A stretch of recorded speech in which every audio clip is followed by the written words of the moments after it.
Welcome to TeleHope.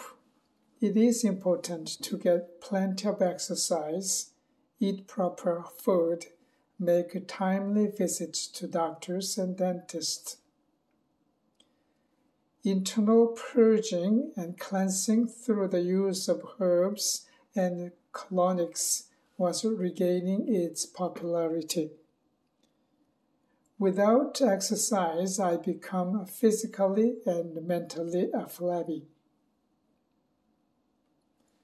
Regular religious activities must be as faithful as our jogging and weight lifting.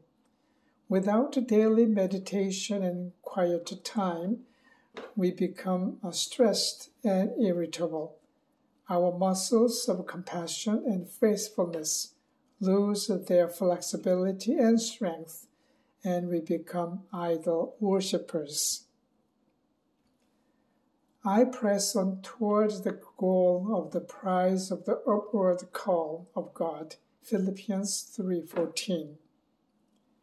Renew and revive my heart and my life. Amen.